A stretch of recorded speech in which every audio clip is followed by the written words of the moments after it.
I'm like saying it in a way like I'm not gonna do this. Yeah, I know this. I see. Journaling is data capture. Have you ever worn the whoop? Whoop. Whoop. Whoop. Whoops. Yeah. Whoops. Whoops. Yeah. The Okay. The whoop. Whoop. The whoop. Whoop. I'm from the South. But you're burning a lot of cognitive currency. People would come up to me all the time and be like, "Man, your job sucks." I'm like, no, like I love it. Welcome to the G.O.A.T series, powered by NESTRE, with your host, Dr. Tommy Shavers, and me, Chloe DeLuca. Join our conversation as we explore what's under the hood, where we get into the minds of what makes some of the best athletes, high performers, CEOs, and top leaders in their industries who they are. Today, we are joined by Joe Byerly, a former U.S. Army Lieutenant Colonel who served 20 years, including tours in Iraq and Afghanistan. He has earned honors like the Legion of Merit, Bronze Star, Purple Heart, and the General Douglas MacArthur Leadership Award. Joe now spends his time working in leadership and human development and dedicates his time helping people learn more about themselves and is an advocate for self-knowledge through reading, writing, and reflection. Joe is a husband, a father, and an author, and the founder of From the Green Notebook podcast. Please join us in welcoming Joe Byerly. The information being presented is not meant to replace the advice from a licensed medical doctor and should not be used to treat or diagnose any medical conditions. This podcast makes no medical claims. All health-related tips are for teaching and informational purposes only. Hello, Joe. Chloe, how are you? Really good. It's so hard sometimes jumping into podcasts when you've lived a lot of life prior to the podcast. And you just come in with this, hello. I know. Well, it's fine. We know why we're here, but it's really good to have you on. I appreciate the opportunity to be here, and literally my mind is blown from what happened today. Yep. Yeah. For context, we were able to have Joe come in and do some training. Obviously, as a part of the G.O.A.T series, we always uncap the hood. Pop the hood. We pop the hood of some of the best people who have done really amazing things. And we got to pop the hood of Joe's brain today. It was, and I was telling Tommy this. I think I told you this too. I was looking forward to this so much that I barely slept last night. What? Yeah, I made the mistake of doing NESTRE research right before bed. Rabbit hole. Yeah, which is something we learned in the thing today. Yep. Is so I kept waking up thinking about what I was going to learn today, and so I'm doing this on 3 hours sleep. So which is on par for the feedback you guys gave me. 100%.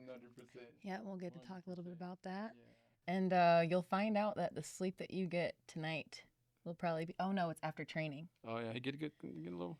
A consistent feedback that NESTRE gets all the time is that after NESTRE training, the sleep is immaculate. I can't wait. And it is. It's pretty great. But we want to just kind of introduce you a little bit. I mean, you're actually one of the first people on our podcast, on the G.O.A.T series podcast, who is not a direct athlete, which is really great. Who watches athletes, not is one. Yeah. Got it. I mean, it's a different type of athlete. Different. We could say tactical athlete. 100%. So kind of give us a background. I know you went to a military college and you built your life from there, and you've done a lot of tours and lived experiences. So kind of fill us in a little bit. Yeah, even that background story is kind of funny. Growing up, I really didn't take school seriously. I was into partying and doing everything that wasn't academic or involved studying. And so Really? I all of a sudden, when it's time to apply for colleges, started applying to a bunch of colleges without the GPA or the SAT scores to get into ones that I was applying for. And this brochure for the University of North Georgia came. I looked at it, threw it in the trash can. And my mom, I think, because moms have all the answers to everything, They get it. went and got it out. And I took a tour of campus, fell in love with it. So I've been literally waking up every morning at 6:30 to work out since I was 18 years old. Graduated University of North Georgia in 2003, commissioned, and went right on what we call the carousel of deployments during the global war on terrorism era to Iraq or Afghanistan. And that was my life growing up for most of my Army career. So we get to have another set of version of G.O.A.T, which is awesome. I mean, being able to look at the world of high performance from a really unique perspective, and we'll do our best to not go, hey, so is it like this in the movies or is it not like this?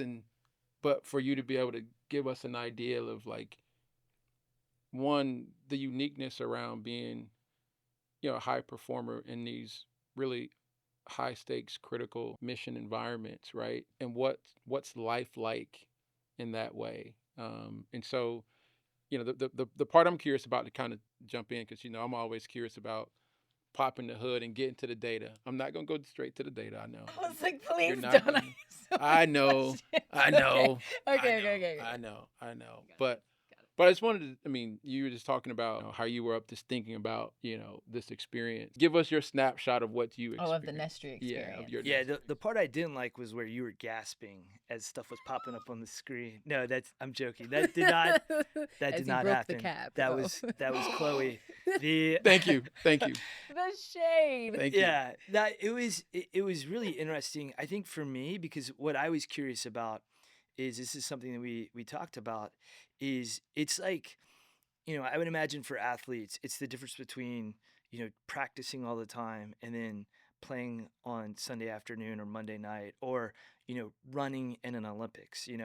And so throughout my career, I had these deployments that weren't a few hours long on Sunday. They were 12 to 15 months at a time, Yeah. where I was living, breathing this like high stress environment. And I got used to moving every couple of years, going on these deployments, looking forward, prepping for these deployments, coming back, coming down off these deployments, and being in jobs where a lot was asked of you. And then in August of 2024, I retired and walked away from that life completely. And so I've just been trying to figure out, like, what does what is 20 years of high stress, when your body's operating at a certain level, and then you walk away from that. Right. Like, what is that? What does that mean for your mind, your body? And so I've kind of been like doing a lot of reflection on that since I retired. And so today was kind of like we were talking about like the data behind all that, and it was amazing to see. Yeah, that's awesome. I mean, we get super excited because, from a distance or kind of in an observational way, we get to see high performers, but rarely do we get insights into what makes them, right? And so, you know, getting a chance to look at your data, to have the conversations, we get super impressed with, being able to share this unique part of somebody with them. Here's your recipe for greatness. Here's what made you you. And kind of to your point, and we'll talk about too, you're like, give me the gambit. Like, I got some interesting questions about myself, and how do I continue to master this stage of the journey? And those are the pieces that, we think is really fascinating when we start talking about individuals who we, in this GOAT series. So people can begin to think about, you know, how can I gain more insights that allow me to master this next phase, of where I'm at and where I'm going. Yeah, and I think it's a really important thing that you bring up, is that, I was used to operating one way for so long, and I had since I've got out, I've had a gut feeling like this is what this is, but until today, I didn't know. I was just guessing. But like when we went over the data afterwards, I was like, yes, this is exactly, what I've been wrestling with since I, moved on to this different career now. Yeah, we tell people we're literally mind reading, and I don't know if the disclaimer takes care of The that. disclaimer takes care of all the Okay, things. like We do not diagnose. yeah, that was yeah, but like the amazing part about being able to take data and convert it into lived human experiences is it's just fascinating, especially when you know the data's telling us about you and you about you, which is awesome, and we believe the more we can have understanding about who we are, like it just gives us tools in our toolbox that gives us a chance to really crush it in this next phase, and so I'm looking forward to jumping in. I have a few fun questions just because I genuinely want to know, like, what were some, you talked about earlier, like how you wake up you've been trained to wake up the last 18 years at like 6 a.m. or 4:30 a.m.? Which one was it? So even there, like I was doing that because I had to be at physical fitness at 6:30 in the morning, and because like we just pile a bunch of stuff into the day, like you start backing that up. So I'm there by like 5:30, 5:45, sometimes 6 at the latest every single day. But now like I'm doing something I'm very passionate about. So I wake up at 4:30 cuz I'm so excited to just jump right into it. Got you. Yeah. So what other habits or like learned habits do you see like reflecting in your life from what you used to do for work in the forces? I think so. One of the things that like you kind of hit on in the introduction that I do now is I'm a writer now, which is completely different from what I was doing, for the last 20 years. And so, I was talking with the team I'm at, and a lot of the folks that I work with Ryan Holiday and the Daily Stoic, and a lot of people come right out of college and start working for him, and that's like their first life experience, either as an intern or working in the various aspects of his enterprise, and like a lot of people get stressed out over like small things. I'm rarely phased by anything at this point, He's like, we know. like my stress tolerance is like so high that like it's like I'm flatlined, for a lot of things that would stress other people out. So I think that is Threshold good. totally different, Yeah, right? it's good, Yeah. and it's probably bad in some ways. I don't know. Well, yeah, could we talk? Like, I'm sorry, I host, so Right. I'm like, He does have a Do it. podcast. Please. Do it. Do We are it. here for all of your Yeah. strengths, everything. But like, okay, so if you live a life where you are essentially wired for these high stress environments, like what happens to your body? Like, what did the data show you today about me?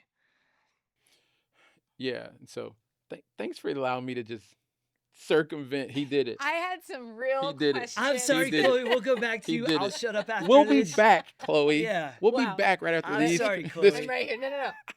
There's two I don't alphas feel in offended at all. Yeah, I'm sorry. Funny you should ask. What a great question. That's a great segue into. You see, he's already using NESTRE language too. He said two alphas here, just trying to have a conversation. Just having a conversation. I mean, the first piece is, when you are in these high stress environments for a long period of time, that adaptation takes place, right? And so I would kind of use the analogies for individuals like from a stress capacity standpoint, from a stress standpoint, your floor becomes other individual ceilings, right? And so, it's probably very rare that you're getting into the levels of stress and rigor that you've had before. And so your capacity is far greater than what other people would freak out about.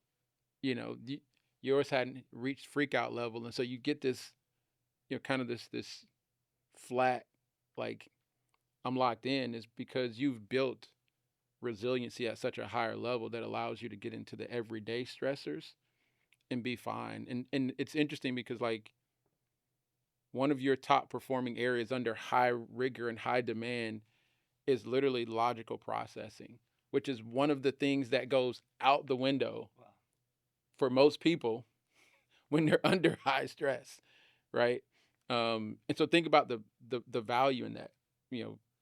High cognitive load, high demand is not only the more stressing, it's also the fastest demanding on processing.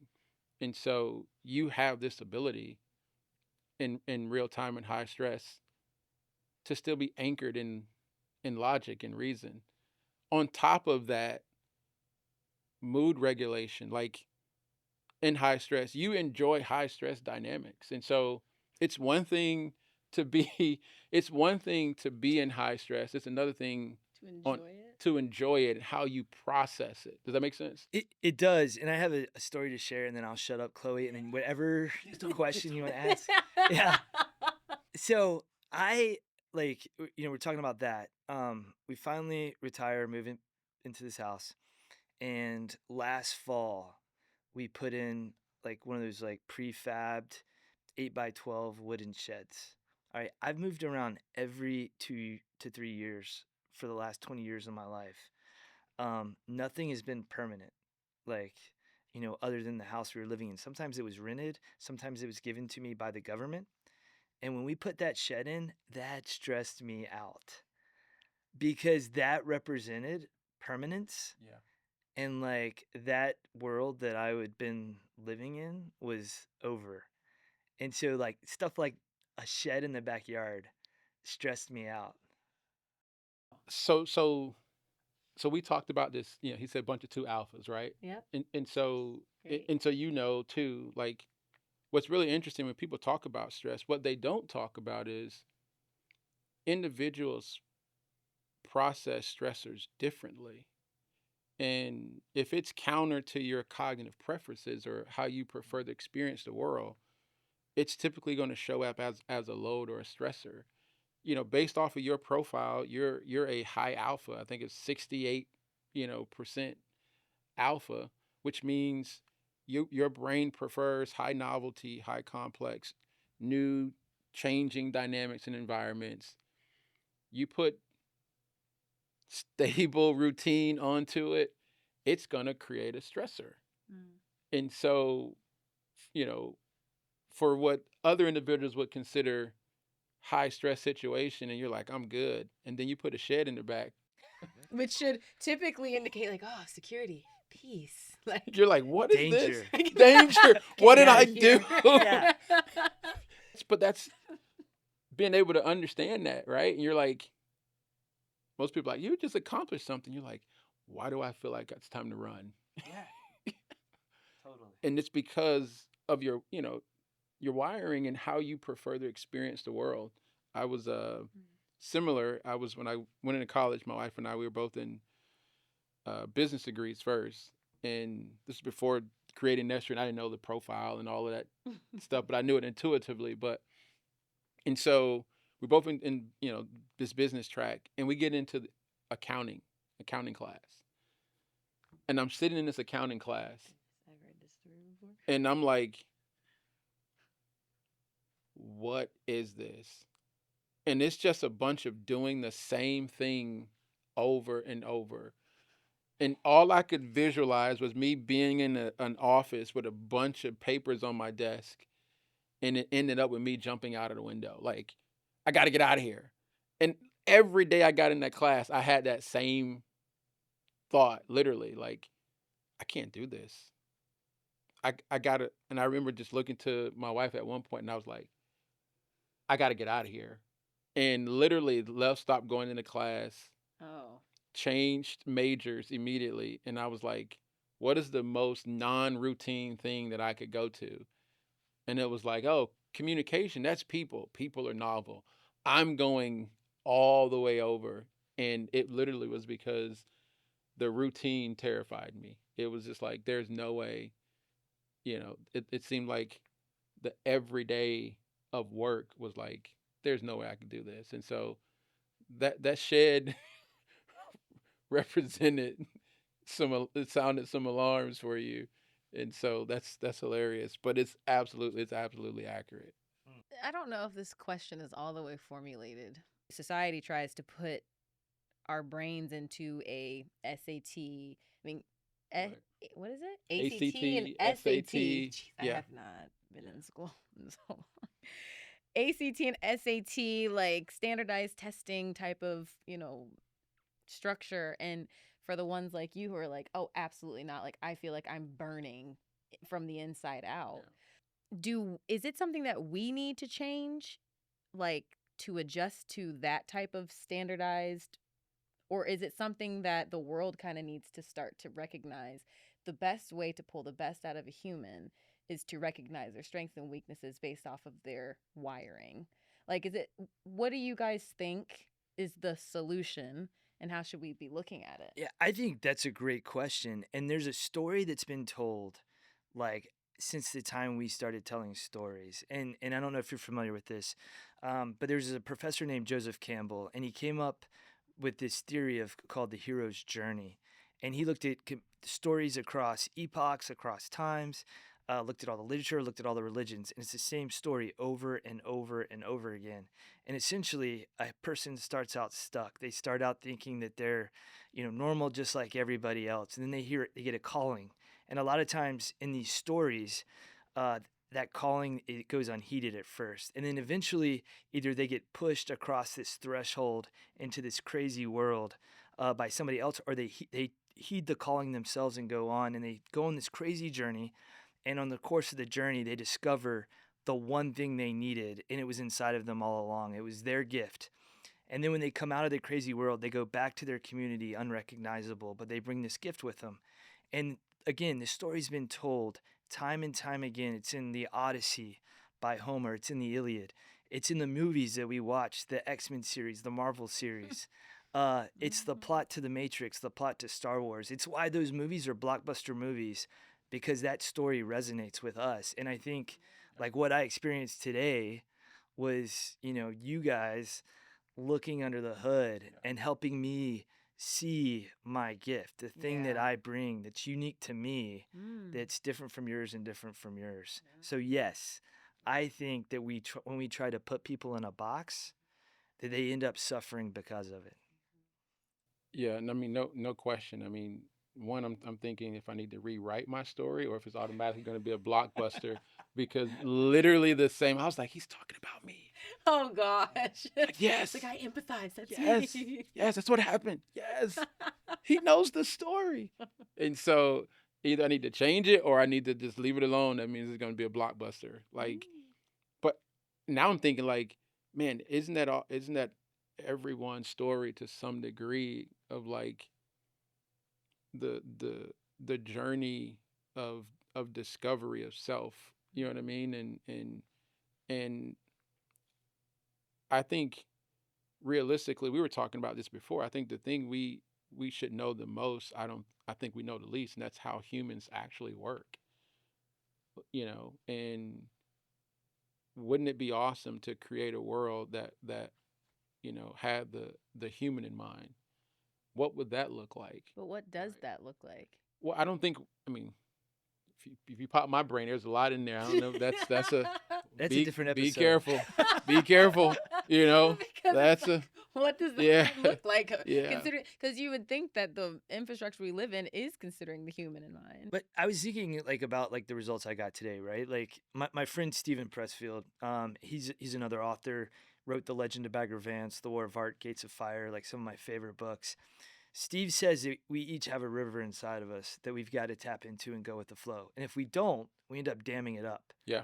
And then that's where all the bad stuff starts happening come out in life. And so what I was thinking about is a lot of us, because of our parents, our upbringing, whatever, put us on these certain paths. And a lot of people end up in jobs that I would say maybe they're not wired for, and maybe they're not even doing the work to train their brain to go that path.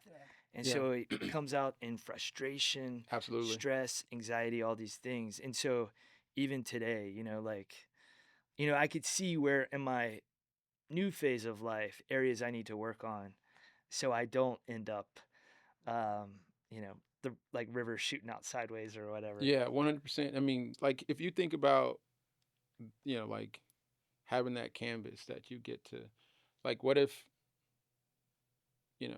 as opposed to saying, here's your pre-made painting, right? Or when I create art, you judge it by a uniform standard, and if it doesn't fit in that standard, it's not good. What if we allow ourselves to discover, what's unique about the individual, right? And so like I'm curious, we've heard about, I mean, your journey, and I mean the things that you've accomplished, but like, what was it within you that now that allowed you to gravitate to that journey? Yeah. Right? Yeah. That makes sense. Yeah, I started a blog in 2013. Just it was really like on a whim. It was novel. right? And so that was in the Not profile. surprising. Yeah. And I started a blog, and it was really hard at first, but then I was like, I actually kind of enjoy this. And then towards the end of my career, there was a period of time where I was getting jobs where all I did all day was write. I would write speeches, I would craft emails for senior leaders, I would help them push guidance out to formations of 30, 40, 50,000 people. And in the process of that, people would come up to me all the time and be like, "Man, your job sucks." I'm like, "No, like I love it." And then the writing that I was doing on my own, I found myself waking up earlier and earlier just to get time into it. Another one of my favorite authors, Seth Godin, has this quote. He says, "You don't need more time, you simply need to decide." And so I found myself deciding more and more That's good. that I was doing something that was filling me up every single day. And, Chloe and I were talking last week. I think for me, the work was the win itself. Whereas, like in the military, it started happening where the promotion was the win, the performance evaluation was the win. But in writing, just getting up and doing it became my win. And once I paid attention to that, to the thing that filled me up in the morning, the thing I was getting up early to do, I was like, this is what I want to do full time. And so I've been out August 24th, was that like a year and a half, just a little over a year and a half now. And it still feels like I'm on vacation. Yeah, you said that when I asked. I was like, Yeah. I think I said, I don't remember what I said, but you were like, I'm retired, but it's like, this is amazing. Like, this is my job. Like, my job is me doing exactly what I love to do every day. Yeah. And it fits to how you're wired. It fits to your NESTRE mindset profile, how your mind and brain prefers to experience the world, right? You know, I think 68% alpha, 24% cerebral, 8% prime. Like, you're looking for new, novel, challenging, interesting opportunities to go build, right? Until it's not challenging, and people go, well, you're distracted. No, you're an individual that gravitates. Challenges get you up in the morning. Opportunities to do get you up in the morning, right? And so, just thinking about how you're wired, somebody else could go, that looks that's terrible. Like I couldn't get up and do that, But the work in that piece in of itself, novel rigor, it gives the drive. You're familiar with the behavioral phrase or science phrase, the thrill of the hunt versus the feast of the catch, right? Um, what most people don't know is we actually get more dopamine, for the pursuit than we do for the experience, because otherwise you wouldn't keep pursuing. Yeah. And so you're living in the high pursuit dynamic, if that makes sense, and once the experience is there, now where's the next mountain to climb? We talked about the bad stuff under the hood, but like, where could that get me in trouble?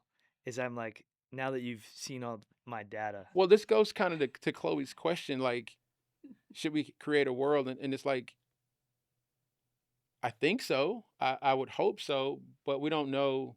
What's the movie? What's the show called? The Inside Out. Black Mirror or the Oh, like all those trippy episodes Yeah, on we don't Netflix. know the unintended consequences of, Oh, right? And yeah. and so Yeah. like in in a world that understands you, Yeah, what is that gonna look like? like a part of that is we don't, you know, people who've created new things that others get to experience in life, technological breakthroughs, the things that um, we wouldn't have if some phenomenal individual wouldn't have moved it forward. We get to benefit from those experiences, but they were wired as trailblazers, right? They were wired as kind of conquerors of new ideas and challenges. And, you know, the counterbalance or the challenge that comes with that is that's their preference, you know. So the shed in the backyard is It's absolutely, you know, danger. it's absolutely danger. Like, what is this? What is this for? We mentioned it earlier, like the cost of your uniqueness and the cost of greatness. Life always has a mirroring, kind of, I don't want to say double-edged sword to it, but like there is no perfect. What's perfect is you, and so you won't be wired to not keep doing. You can create some balances that'll help, but that's your core identity is to be a mover. The balances that'll help. Is that something that I can do in the NESTRE program? Absolutely, yeah, absolutely, and we get people like to understand. You can create counterbalances to build that in, right? The ability to be able to rest, right? The ability, as I've kind of said to people, learning the ability to do nothing well. For some people, they're like, that's just like, what is that? You know, but you can create these counterbalances because when you work on them with an understanding that they're helping to support this other part of me that has this heavy lean this way, right? Um, we can absolutely, and that's what we do now. Like we'll get individuals in that are come in, they want to train in that way. Is hey, I'm gonna need to. I still got to be able to be present when I get home. You know what I mean? And I still got to be able to have some juice left for the other things that matter in life. And but when you have an understanding of it, though, like you, the goal is to try to build a life that allows you to be the best version of you. And I want to say, because we've been talking about this for a while, when we say best version of you, that's your recipe for greatness. And as we talk about, recipes aren't just the ingredients that are in, it's also the ingredients that are not. You get what I'm saying? That's a part of what makes you you. Routine is not a core part of my ingredients. I'll find a way to. You get what I'm saying? But I'm not left-handed. The writing's gonna look ugly. We can do as much as we want. It's not gonna look like the right hand, if that makes sense. It does. It does.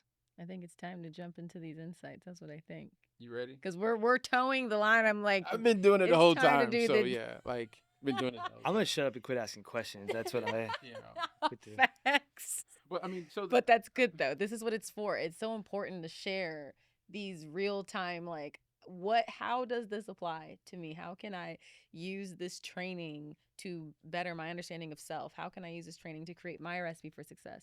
And how can someone who's watching you right now go through this process empathize or like connect and be like, oh, okay, like, no, I'm, not working for the forces, but, I empathize with what his mindset profile is. And I want to figure out how I can make this applicable to my life. That is what this is for. So I could throw this garlic at your head, but I'm not. Thank you. Thank you, Chloe. I could, but I won't. We're going to get into these data insights. Yeah. As listeners, That's what we're going to do. as the listeners and viewers are going, she has garlic, Yeah. and just threw that in there and just kept going. We'll find out if it makes the actual cut. So let's start with some of the things that I think are fascinating, unique about you, and you can tell us how this comes in. But one of the first thing that jump off the page and at an elite level is your visual skills and your recognition, right? So visual skills and recognition, top 3 from the beginning when you're engaged in a task. Where did that come from, and how did you build those skills? Yeah, like I said, we spent long periods of time away. So when I was a lieutenant, 07 to '08, or a company commander in 2009, 2010, like we were going out almost every single day doing patrols. Every single day, constantly scanning the environment around us, looking for danger. And so that time and time again, that's just kind of ingrained in you. And then as you move up the ranks, when you talk about danger, it's not just like physical danger in combat. Like you walk into a briefing room and you've got to read the room. You've got to read your boss. And so I'm like constantly looking for people's facial expressions, like Chloe rolling her eyes, Chloe trying to throw garlic at me, getting mad, like I'm paying attention to it. Being aware of what's going on. We just keep mentioning garlic, and then like you have to keep the thread of throwing garlic at me, in the podcast. But I think like, yeah, it was just Right, constantly, and when you're in a job too, the other thing is the military is a pyramid, so you constantly have to perform in order to make it past the gate to make it to the next level. And so I was constantly in a rat race for 20 years for promotions. And so I think like that just makes you pay attention to the environment, and you're constantly reading the room, or reading the streets of Iraq or Afghanistan when you're out. So like it mapped directly with, and again, and a part of what we told Joe is like, don't tell us anything. Like we're gonna let the data tell us about you, and you tell us how accurate we are, right? And so those things jumped off. Some other superpowers that showed up. One, you're built, for action under pressure, right? That's the first superpower. We asked it, tell us Joe's superpowers. First thing it said was you were built for action under pressure. Then it talks about your ability to communicate, right? And you've been go ahead. Yeah, and I think like that's the other thing is like when you're in these environments, especially when you're in charge, and everything is falling around you, you've got to keep your wits about you, and you've got to be able to communicate orders. And there's a quote I heard early on that I love. It's like, if nobody sees your vision, then it's a hallucination. And so, you learn to be able to talk in a way that people understand, that can get stuff done. But I think like there's a lot of pressure there that you just get used to over time.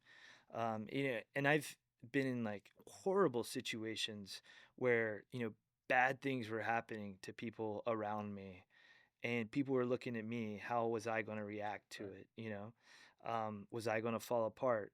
Was I going to be a robot? Was I going to show empathy towards what happened? Was I going to cast a vision to lead the organization forward when we had a major setback? So I think like, again, repetition and time, it just creates those neural pathways, that are just, yeah, now they're like ingrained in me to where again, I think I prefer that. And you literally just brought up the last I was going to highlight is quick emotional responsiveness. That's another part of your superpowers. It literally having the ability. I mean, he literally says it tells us that you have this capacity to quickly read a room, respond instinctively in social and high stakes situations. That's the superpower you were just talking about, and trusting your inner self in the moment on you're going to have the right way to do it. And so like seeing these pieces, these are pieces of your recipes, right? And then and Joe being Joe, he's like, don't just don't just butter me up. Like let's talk about Yeah, let's get real. let's talk about and he was like, let's see how accurate this data Yeah, is, yeah. right? And so he wanted to know what are my challenges, right? And so the first thing it brought up, which to me it makes total sense from a data standpoint, is your brain is working too hard to get things started. So it's like in this constant state of over recruiting resources, in order to get stuff done. And so, one, does that make sense? And two, if it does, how does that? Yeah, I think we were kind of like talking about that earlier. Like if we were to sit down and Chloe was to put a script in front of me, like I would just like, very politely just shove it off the table and be like, let's just do this thing. And I would be like, this was a great script, Chloe. It's great. That's what Tommy Great. would do too. Great. Yeah.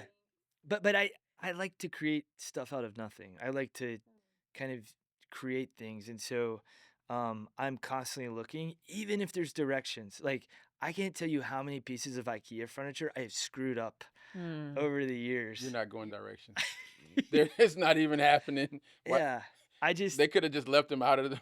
Yeah, so granted though, love IKEA, but the directions are hard as thanks, Chloe. that is something that is universally understood. IKEA furniture is dangerous. IKEA said, we understand the science. If you work hard for this, I You would bought appreciate it more. I bought 4 bookshelves, put them together one after the other, and made the same exact mistake, jumping steps.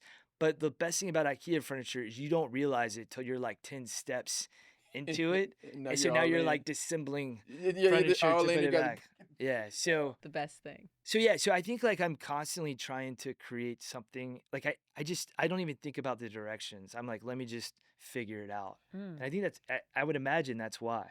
It absolutely. And so one, the novelty, right? And then the two, the effort it takes to figure out novelty is this high recruitment of resources. And and you being in this constant pursuit of novelty and challenge, it's one thing to be something that's challenging. It's another thing to do a new thing that's also challenging. That's a challenge on top of a challenge. And so, you're what do I say, a glutton for punishment. Like you Yeah.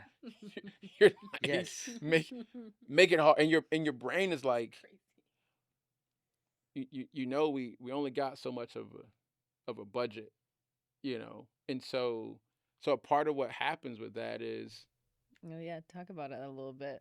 you The focus and the budget and yeah, like if there's constantly doing new and hard complex things, which is great for growth, but the process is supposed to become hard and new, becomes adaptable, becomes efficient, becomes a template. When it's a constant hard and constant new, now the brain is in this constant state of overspending, because that's not typically how it spins. And so now you get into this place where it's a lot of tax on the brain. And so you feel the fatigue, you feel the challenges that come along with that, right? And typically, individuals who are going through their day to day, there's only so much degrees of novelty and complexity that happens in that day, which means you typically have some resources on the back end, right? For things that matter and the things you got to do. But you're burning a lot of, cognitive currency on the front end, if that makes sense. It does. It does. And so, what I found is like when your day starts at 4:30, by like 7, 7 o'clock. I'll back it up a little bit. By like 6:30, like the car's running out of gas. My iPhone battery's on like 5%. And so I don't have a lot of, and I think like I was thinking about this after we talked about this earlier. Like I don't leave a lot of margin in my day-to-day life for bad stuff to happen that like if it's if it happens early in the morning, You got I got it. yeah. But if it's like a relationship argument, some sort of emergency that happens in the evening, something falls through, I don't have a lot of space for it. um you know like at the macro level, but also at the micro level from the day to day. And I think that's a great, point that even listeners and viewers can relate to too. If you understand, like, the brain has a budget. Like, it's not unlimited resources. There's only so much energy, glucose that you got, and 90+% of it's used to just keep the lights on. Like, it's already a part of the budget that you can't even tap into. And so understanding that, and not so much just prioritizing, but just having an understanding that there's only so much hard, so much complex. If you got things that you need to have resources for on the back end, that you got to know that you got to, as when we used to go to school when you're younger, and your parents give you some money for the week, you get your allowance and stuff, and it's like, don't spend it all in one place. Oh man, I got so much cognitive debt. See, that's because that's what happens. That's a perfect analogy. Yeah. What happens to that is we get into cognitive debt, and it's like, but there's a demand, there's a cost, and the interesting part about it is when you don't have it, it costs more. Wow. Yeah. If that makes sense. It's a great visual. Yeah, and even like things like self-control in the evening, because like I know you need to have Oh yeah. some cognitive what's the word, energy, what'd you say, like It's cognitive currency. cognitive currency, yeah, like I don't have any types to Oh pay for wow. that. I'm tap out. Yeah, I'm broke. yeah, Broke. I'm broke. I spent it. I Broke. spent it all at 6 o'clock. Yeah, it's done. Yeah, I'm broke. You know what happens in Monopoly when you can't pay? Yeah, What? go Joe. Unforgiving. Yeah, and so that's a that's a real challenge. That the data showed for for you, and I think a part of it too is it gives you some, as Chloe was saying, even some visuals around like knowing this, that like, can I be more intentional about how I spend? And I'm sorry, I have a question. Just like, because I'm just thinking about a viewer who's like maybe wondering how you got to that place of like self awareness, which I know you talk about a lot, when you go out and share and speak at places. But how do you, if you can remember or kind of know when that kind of became like something that you were paying attention to, how, what brought you to this place of understanding about yourself, Yeah, about I the think, cognitive? like one of the things that happened, like we were talking about COVID earlier before the show, before the 15 introductions. The I'm just kidding, Chloe. She's making my editing job Shout out I'm on the sorry. so bad. Yeah, It's gonna be great. yeah, just listen to the outtakes. But I'm gonna keep it in. No, but I'm keeping it in. It's done. so the yeah, so came back, and I was on this like very high stress environment in Afghanistan, and I came back during COVID, and this is crazy. So I flew out of Kabul, the international airport in Kabul, like wearing a mask. So I flew from Kabul on a civilian aircraft to Dubai. Like people, I'm like literally watching people wash their feet in the sink at the airport. I mean, it was like like farmers and everything. So I fly into Dubai, and the plane starts getting less and less people. I fly from Dubai to Canada, Canada to Philadelphia, and finally Philadelphia to RDU. By the time I got to Raleigh Durham Airport, there was like four other people on this giant 757. Cause like, and I didn't realize that like this was happening, but the bridge, like the air bridge behind me, was like shutting down as I'm coming back home. So by the time I get back to Southern Pines, North Carolina, like the world has stopped. And so like we hit pause on everything. And so it was like during that period where I was struggling with a lot of things, I picked up the habit of journaling, and I actually started with Ryan Holiday's The Daily Stoic Journal, which was, it had like prompts on stoicism to write about. And I started answering the prompts at first. And I was like, that's not really doing it for me. Let me write about what I did today and what I thought about it. And then over time, that morphed into a blank notebook. And I started writing things down in it. Like, I would write how much sleep I got the night before. I was wearing a whoop. We were talking about, we've been talking about data this whole time. I was writing how much sleep I got, how many steps I took that day, because what my workout was. So, like, what type of physical fitness I was doing that day so I could track it. Decisions. There's a great piece I read in Harvard Business Review where a guy was like, the author said, how do you know that you make good decisions if you're never reviewing them? Right. So I started writing down what my decisions were that day, like usually like major ones. But sometimes, maybe a minor decision in that moment that I thought could bloom into something later. A summary of the day, something I learned, something I struggled with, something I was grateful for, and an insight I had from that day. And I started doing that in 2020, 21, and I've been doing it ever since. And when you write stuff down, I think you start seeing patterns and you start noticing things. Like the paper, like once you see it in writing and you're actually staring at it, kind of like today, I had to stare at the data. Once you start looking at it, you start seeing patterns. And then you start saying, okay, like, I hate that I do this every single time. Like, let me see what I can do something different. And like one of the things that I learned in that process is that when I get stressed out, I start making poor decisions, probably because I've exhausted my currency, and like I start just doing whatever. And so I could tell when I was heading towards like one of my vices ahead of time because I had been watching it Yeah. almost like an observer. And then as like later as things were like happening that were really stressing me out, like, things I was wrestling with, I would work it out on paper. And over time, I found that I was able to like, like work through things logically that I was wrestling with. And then a great thing too about that practice is like the resiliency aspect of it.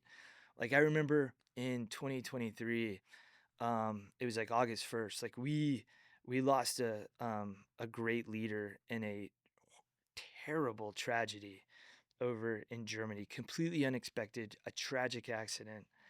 And like I was like, this is the worst, like one of the worst days of my life. It was a young officer. She worked for me. She was great. She was one of my high performers. She was an athlete in college, and like I remember I was like wrestling with all that, and but I'm like writing as I'm going through this thing, and like ever since then, like if I'm facing something hard, I can kind of look back and be like, okay, like I made it through this event. Yeah. I know I'll make it through this one I'm wrestling with now. And so I think it's a really great way to kind of keep a record. And at this point, it's like one of the things that I do like it's like I have to do it every morning when I wake up. And so I think that really helped me start becoming an observer of my own life and be able to write things down and observe them and then start making changes, where I needed to. Storytelling, visual abilities to help people know what you're saying, all of that. The data it was all confirmed. I was literally tracking with you the whole way, and I'm like, I can see exactly what you're saying. That was, I mean, that's awesome. And it also just is a push for people to like get off your phone, like write stuff down, like slow down a little bit, reflect on things you've done so that then you can track and make better decisions moving forward. Yeah, there's a poem, and I'm gonna probably mess it up, but it's like a life in like 5 chapters. But it's like chapter one, I walk down the sidewalk, I step into a manhole, fall down the hole. Chapter two, I walk down the sidewalk, I fall in the same manhole again.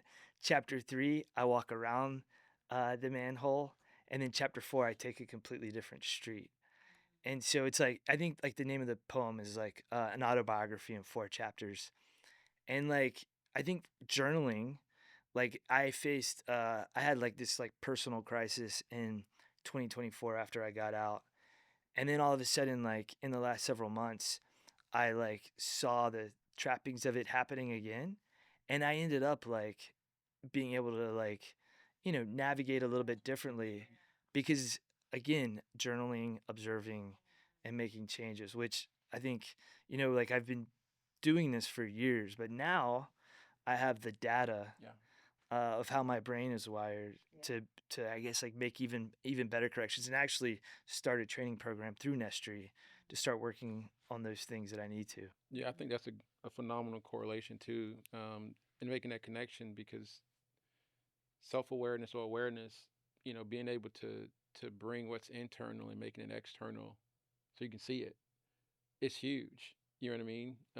It it moves from abstract to somewhat concrete, and that's what we're doing. I mean, one of the things that people talk about is you took what was inside of my brain and made it visible for me to see, right?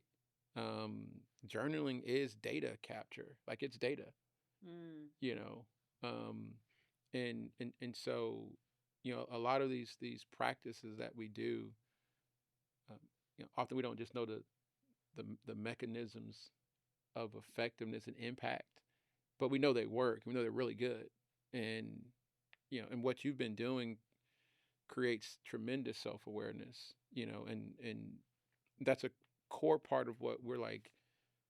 What if we can give people more clarity around who they are in ways they've never seen it before? How valuable could that be to someone's journey? Yeah.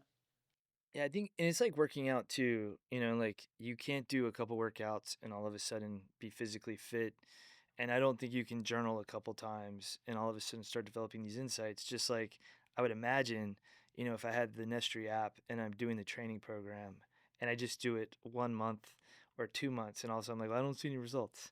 And I just quit. It's something that you just have to keep going. Yeah. And then Yeah. eventually Yeah. you all of a sudden you like look up and you've made progress. Yeah. Yeah. We were just talking about this, not too long. Like, Mm-hmm. if you're working it, it's working. Mm-hmm. Yeah. And you got to know that in principle. Just because you don't see it doesn't mean it's not working. Right. And as you continue to do that work, it shows up. The outcomes trail the effort. You know what I mean? So you got to keep putting the work in for it to show. I wanted to highlight one other piece that I thought would be interesting. I was actually stalling so you wouldn't say anything else that I need to work on. But Yeah, go ahead. no, good try, good try. Yeah, you gave me the green light. Yeah, and I mean, I think too, but like, and it goes to what you were saying earlier. We didn't talk about this piece, but I was thinking about it where so this other piece was, as a result, two pieces. One, there's a tendency now to hold on to information very long. And then there's this other tendency to be in this constant state of readiness, right? And if you think about the combination of starting new, a lot of recruitment, right? Holding on information, a lot of recruitment, constant state of readiness, you start seeing the trend, right? Where there's this, you know, this ability to burn through the currency, right? But thinking about, what if there was the ability not just to prioritize, but also to create a surround sound of understanding in the same way people look at, counting calories, right? Being able to create this visual of, hypothetically speaking, how much do I have today? And what is this 4 o'clock project gonna cost me? And what's this 7 o'clock when I get home gonna cost? Now, how do I make sure I got enough? You get what I'm saying? Yeah. Or even being able to, as a spouse or relation, how much you got, and just creating dialogue around that. I think, could be some, and I'm just open to, I want to hear what both of you think about that. Just the idea. I was just thinking about it. I'm like, oh gosh, so a second podcast? Yeah, why are we not counting cognitive currency like we count calories? Well, what's so interesting though, minor thought, is just like, I feel like it's not framed as cognitive currency, but it's this like acknowledging of like, I only have so much today. Yes. And it's like, since you mentioned marriage, it's, when you're at a good place where, you're able to do the dance, where it's not even a conversation at this point. You can just kind of tell, like, whatever it is going on, you can just flow and know, like, nope, he doesn't have it today, so I'm going to go ahead and do the dishes. Your bank account is it's empty. It's empty. And I love you enough. I'm going to pay for this one. I'm going to pay for all of it today. Yeah. Or vice versa, and it's like, when you were talking about it, I was like, no, I don't. Which I thought you guys did a really great job of providing language for that, where it's like another perspective of like counting the energy you have or counting the amount of mind energy you have for the day. But I love, Nestre always does this, it's reframing something and giving it a whole new perspective and changing the conversation to where it's more human focused and real, like practical. Like I understand, like when you're talking about cognitive currency, I'm thinking, and then you mentioned marriage, I'm like, oh no, I know exactly what you're talking about. And it's never really a conversation. It's kind of just like, yep, okay, we're just And you're like, hey, I love to do hard, but I'm like, imagine the visual. This is what you're doing. You're just facts. That's spending. You know what I mean? Burning. Just burning the money. Burning the money, right? And like what does that do for you visually? From Yeah. if that makes sense. Yeah. I was thinking about it. Have you ever worn the whoop? Yeah. Okay. You said it twice, though. I have to say it now. Whoop. Whoop.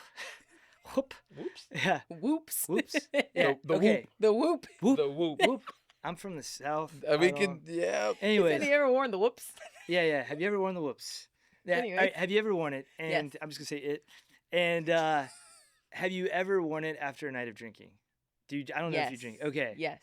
Yeah, like there's been times I've like when I wore it all the time that I would like wake up and there was almost like a skull and crossbones. Yes. You didn't want to open the app. Yeah, I was like, oh my gosh, 1%?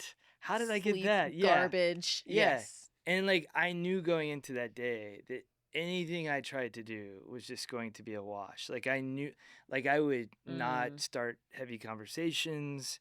I would not, I would not do all Oh. these things. And then when I was in a leadership position and I was wearing it and I wasn't drinking the night before, but like, if I had a stressful day or whatever and I Yeah. woke up, hard workout and everything, and it's like really reduced going into that day, I would like start moving meetings around to where I wasn't showing up as a lesser than version of myself. So I was like thinking about this, like how I'm wired. And like now that I've seen the data, I think it's like on me to maybe organize. And I'm saying like, I'm like saying it in a way like I'm not gonna do this. Yeah, I noticed. I see. I see the alpha like, going. I see what's happening. Wait Like, a minute. This sounds good. This becomes a me thing. Yeah, but yeah, like there's things that I should probably be. Look at you. He's like, Are we in like? I feel like we're in like therapy right now. please Maybe continue. Please it would continue. help if I stopped doing. Yeah. But yeah, like, yeah, like it's like weird. Like, all right, next This question. is so real. I can't do this. Actually, cut the cameras. This interview's over. This is real though. But like, yeah, like if I, yeah, I would.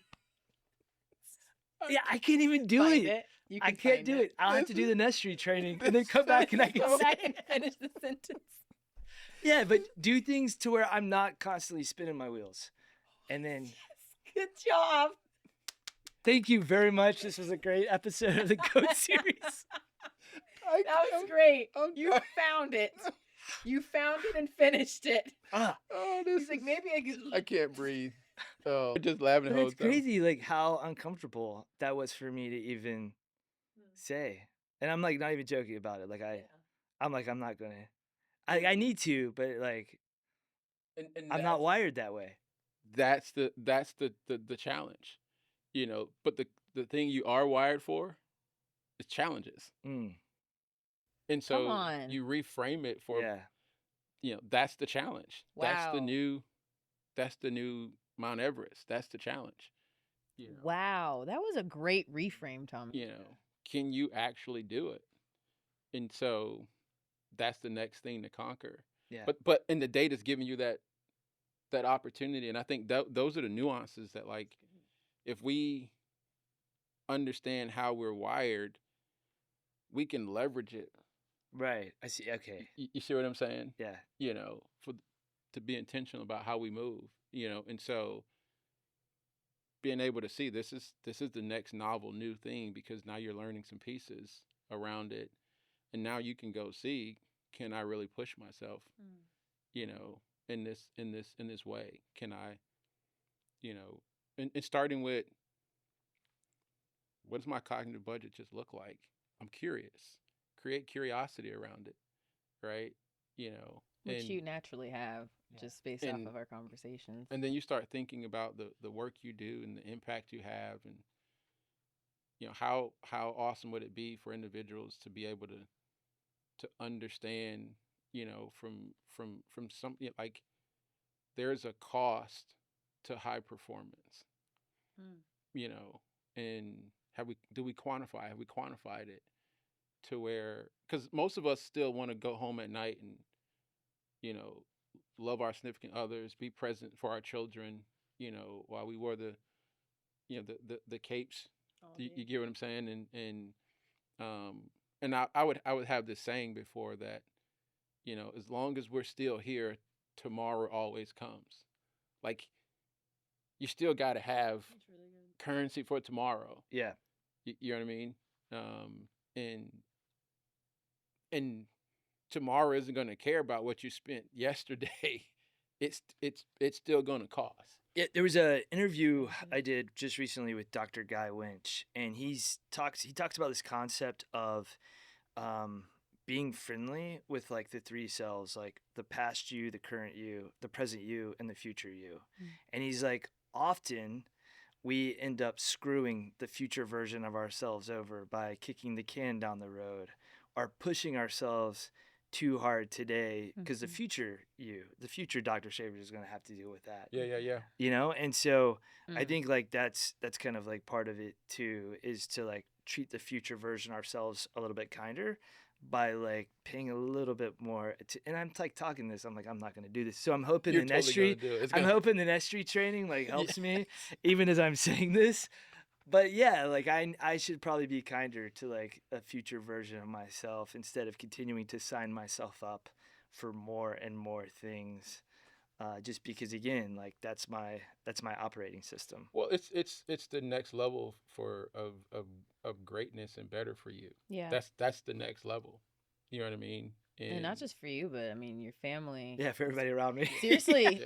Actually, and just your longevity and like the way your mind is wired, it's like we kind of talked about it earlier, but just like thinking about the future in the now. So how you said it was another great way of explaining it. And I think like, man, this is going to resonate with all of our, high performance viewers. Oh yeah. That like we all talk about do hard things, but understanding that like that's not in a vacuum. Like everything has a cost. And being able to understand what that looks like, right? And is there some loose change we can scrounge our way? How can we make things a little more efficient?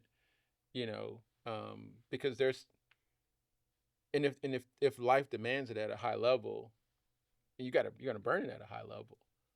But now how do we build around that, right? Where is it surround sound, making sure you're refueled.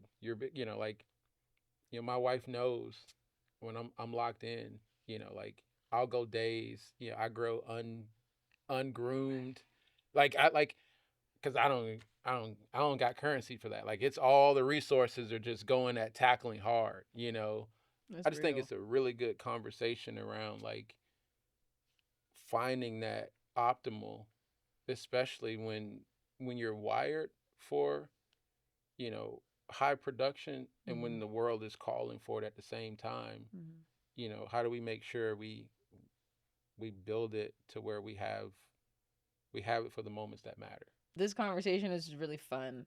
And I just think this conversation, I mean, I think you've done a great job of really helping our viewers and myself just understand more about the power of what NESTRE can do and the value that it carries and how much insight you can get from knowing about yourself and the reality of like hard work is hard. Watching you just process something that like mentally you're like, I'm probably not gonna do that, but like I probably should. Like that was great. You can't make that up. That's literally all of us. We're all living such a similar experience. And when it comes to like that, it's like that's relatable, it's real, and I empathize. This has been awesome, man. It's been really great. Thank you for thanks so much. This was fun. Joining us, letting us pop the hood. Thank you for your service. Yes. It's always awesome to be able to have conversations with individuals who've done phenomenal things. Yeah. And thank you for your realness too. Like this Yes. is the part that I think really resonates with people. Like where are the opportunities for us to get better? Yeah. Right. Yeah. And so we're this has been awesome. Appreciate you. Yeah, well, thank you so much, and thank you for inviting me out here. Like as I've been talking to veterans about coming out here, like we've all had similar but different experiences, but we've all lived a life of high stress, and for folks that have done it for 10, 20, 30 years are now going back out into life trying to figure it out. And so I think the stuff I learned today is one step further to helping me figure it out in my post-military life. So I'm excited to share this with the veteran community too. As always, like and subscribe and share insights. How did this help you? And as always, the NESTRE app is something that we promote because obviously it's a part of NESTRE, but it's a great tool to understand your mind and brain and how it prefers to experience the world. So download the NESTRE app in any app store, and we're looking forward to seeing you on our next episode. See you later.